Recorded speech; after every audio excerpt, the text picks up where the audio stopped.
Mais ce soir, l'association du NPD de la circonscription de Québec propose un webinaire sur la question du revenu de base et j'aurai l'honneur d'animer ce webinaire. Je suis bien contente, ça va être ma première expérience en conférence web. Donc, on en profite pour annoncer l'événement, mais aussi et surtout pour parler de cette idée qui est plus que jamais pertinente en cette situation de crise sanitaire. Luc Gosselin, cofondateur chez Revenu de base Québec, est au bout du fil. Luc, salut. Bonjour. Luc, ce soir, on va aborder la question du revenu de base sous plusieurs angles. Ça va durer un peu plus d'une heure, ce webinaire. Puis, entre autres, on va se poser les questions suivantes. Qu'est-ce qu'il en est du revenu de base dans le monde? Existe-t-il des exemples concluants de l'implantation d'un tel programme? Est-ce que le Canada a les moyens de mettre un tel revenu sur pied? Des questions donc qui sont très intéressantes. Mais tout d'abord, j'aimerais, Luc, que tu me définisses ce qu'est le revenu de base parce que plus je fais des recherches là-dessus, plus je m'aperçois qu'il y a plusieurs définitions. Donc, quelles sont les conditions pour parler d'un revenu de base? Puis peut-être qu'il y en a plusieurs, justement, de ces définitions-là. Si on pouvait éclaircir ça, rapidement, si c'est possible. Oui. Bon, une chance, on a une heure et demie ce soir pour éclaircir ça.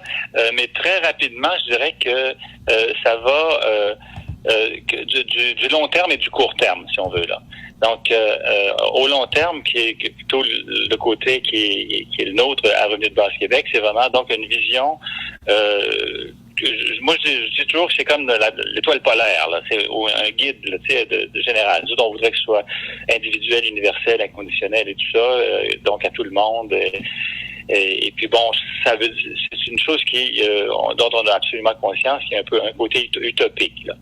Mais on se dit qu'il faut avoir un cap. De ce qu'on pense être le mieux, théoriquement un peu, mais bien sûr. Autrement, on va nulle part, là, un peu pour se diriger en quelque sorte. Ouais, c'est ça. Le plus simple, ce serait quelque chose qu'on appelle l'impôt négatif, c'est-à-dire ceux qui ne gagnent pas tant d'argent, là, un montant qui reste à, mettons, 20 000 $ par année, par exemple, là, ou quoi que ce soit, là, ou 12 000 par année. Ceux qui atteignent pas ça, quand ils font leur déclaration d'impôt, ils ont un impôt négatif. C'est-à-dire, au lieu de payer de l'impôt, ils reçoivent de l'argent.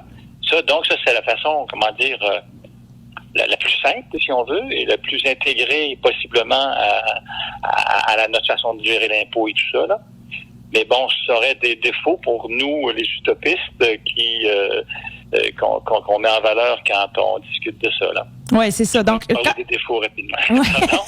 Non, c'est vrai. Je voulais préciser parce que là, on parle de façon d'implanter une telle mesure, mais le revenu de base, c'est d'octroyer un montant fixe. Quand on parle d'universalité, mettons là, qu'on parle du sommet de la montagne ou de l'étoile polaire dont tu parlais, bref, l'objectif suprême, c'est d'octroyer un montant, par exemple 2 000 $, pour donner un exemple concret, par mois à tout le monde pour constituer justement un revenu de base qui pourrait représenter une certaine sécurité, ça c'est sûr, pour tout le monde. Là, en ce moment, Luc, on assiste à une nouvelle forme de revenu de base. Je sais pas si on peut l'appeler comme ça, la PCU, mais c'est non universel parce que c'est octroyé seulement aux travailleurs qui ont été impactés ou qui sont impactés par la COVID. Il y a eu plusieurs déboires au début de l'instauration du programme. C'était vraiment pas évident. Là, je te pose une grande question. Si on avait déjà eu un revenu de base, on n'aurait pas eu besoin de la PCU.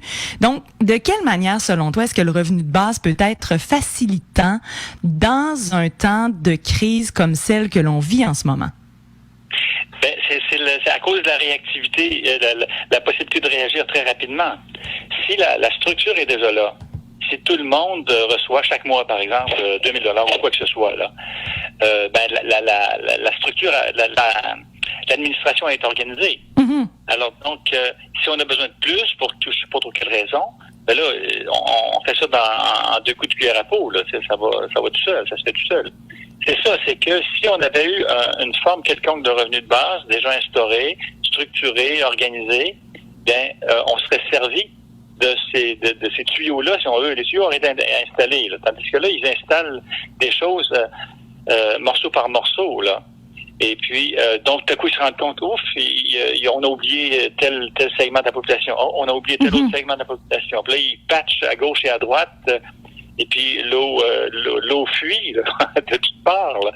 Alors donc, c'est ça aurait été l'avantage. Si on avait une forme quelconque de revenu de base installée, avec son fonctionnement bien huilé, si je peux dire, arriver puis réagir à l'intérieur de ça pour des situations particulières, ben ça se ferait très rapidement parce que tout le monde serait dans la machine. Ouais, c'est ça. La logistique de la patente serait déjà installée, donc ça irait plus rapidement.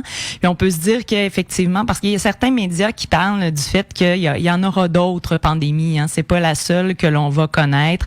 Et donc, ce serait peut-être, en tout cas, on espère que non, là, mais bref, ce serait peut-être à rentrer finalement dans les arguments pour que le revenu de base soit éventuellement reconnu et installé dans notre société. Sinon, bon, on parlait d'universalité. Ça, c'est ce qui cause souvent de grandes questions chez les gens, c'est-à-dire que tout le monde y aurait droit, peu importe le revenu annuel. Tu gagnes 1 million de dollars, tu as droit quand même à ton 2000 pièces par mois. J'aimerais ça comprendre de quelle façon est-ce que ça fait du sens, parce que c'est là que ça bug pour la plupart des gens, le revenu de base. Oui, mais la principale raison pour laquelle il y avait deux grandes raisons pour lesquelles ce serait la bonne chose à faire, c'est d'une part à cause du côté administratif bête là. Tout le monde là, c'est administrativement facile à gérer. Il n'y a pas de sorte de conditions, il n'y a pas de sorte d'analyse de situation particulière. Donc ça coûte moins cher. Ça coûte moins cher d'administration. C'est ça. Ouais. Puis les gens qui en ont pas besoin, ils leur payent là quand ils font leur rapport d'impôt. Mm-hmm. Donc, ça, c'est pas grave.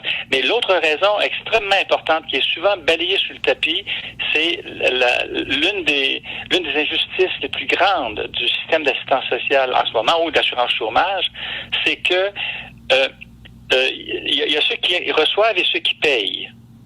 Alors donc, il y a un ostracisme face aux pauvres, par exemple, parce que les gens disent, bon là, on les paye, c'est nous autres qui payons pour ça, là, tu sais, on les paye à rien faire, puis alors donc, ça crée deux types de personnes. Deux types de citoyens. Et puis, on ostracise ceux qui reçoivent. Et ceux qui reçoivent se sentent mal à l'aise face aux autres, de recevoir de l'aide qui est payée par les autres. Et puis, les autres, justement, peuvent dire, ben là, j'ai gagné cet argent-là, moi, puis ça part pour quelqu'un qui fait rien. Tu sais? Alors ça, c'est l'un des grands défauts de notre système. C'est vrai un peu pour l'assurance chômage, mais c'est absolument évident pour, évidemment, l'assistance sociale. Oui, c'est ça.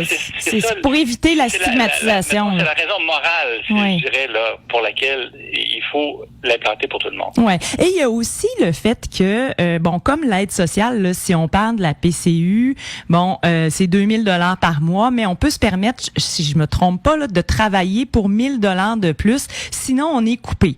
Bref, ça, l'aide sociale, c'est aussi la même chose. Là. Si on travaille, on va être coupé. C'est quoi les désavantages de ce système-là? Est-ce que je sais pas, plusieurs personnes, la plupart des personnes ne savent pas que ceux qui sont sur l'assurance sociale, ils peuvent gagner rien que 200 $ de plus. À 201 $, le 1 $ de plus est enlevé 100%. Sur leur excuse-moi, je ris, mais c'est pas drôle, mais je trouve que c'est quand même pas logique, cette affaire-là. En tout cas, ça encourage pas les gens à travailler, ça c'est sûr, et à s'impliquer justement dans la société de façon, je veux dire, au niveau du travail, là, c'est sûr que là, en tout cas. C'est pour ça que l'image la meilleure pour comprendre ça, c'est que notre assistance sociale actuelle, c'est un filet dans lequel on tombe, dans lequel on tombe si on a un problème. Hein? On tombe dedans.